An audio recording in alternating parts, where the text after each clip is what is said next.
Hello बच्चों। यहां लिखा है which of the following is are correct. ये मल्टीपल करेक्ट क्वेश्चन है। तो जैसे यहाँ पे लिखा है velocity of the sound in air, velocity of the sound in air का स्क्वायर है velocity of the transverse wave in a string, fundamental frequency of open pipe. Clear है। तो सबसे पहले अगर हम यहाँ से लिखें तो वैसे तो बेसिक रिलेशन जो हमारे पास velocity of the sound in air का होता है v, इसको हम लोग लिखते हैं root of gamma P by रो।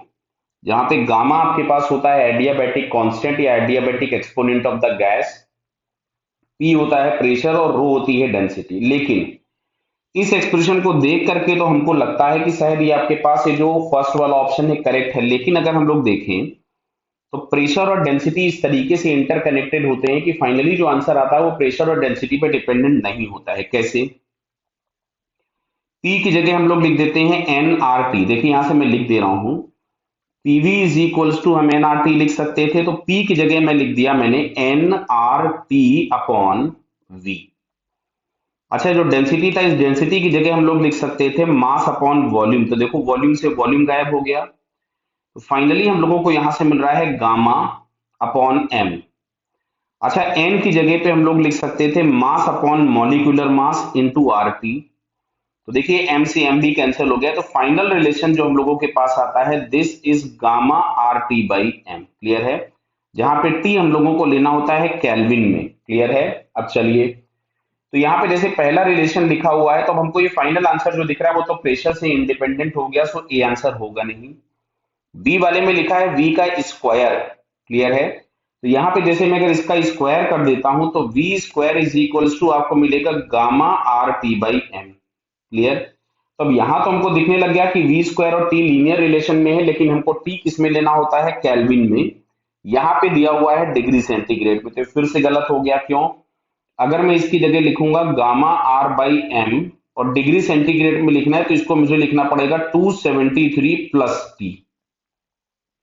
ये जो ग्राफ आपके पास मिलेगा ना वो y बराबर M X plus C type का ग्राफ मिलेगा। मतलब यहाँ पे v का स्क्वायर है और ये t अगर डिग्री सेंटीग्रेड में दिया गया है तो ये ग्राफ कुछ ऐसा मिलेगा।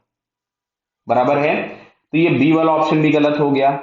अब बात आता है सी वाला। तो सी वाला जो दिया हुआ है इसमें देखिए, तो जो वेलोसिटी हम लोगों के पास होती है this is under root of T by mu. Clear. तो यहां हमको दिख रहा है कि जैसे मैं मान लो इसका स्क्वायर कर दूं तो V square is equals to T by mu.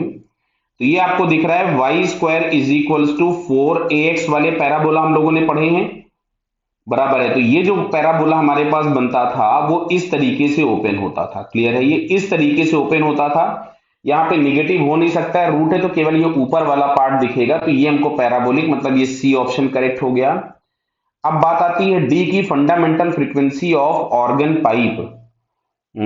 तो फंडामेंटल फ्रीक्वेंसी में बनेंगे लेमडा बाई टू। तो लेमडा बाई टू बराबर हम लिख देंगे एल।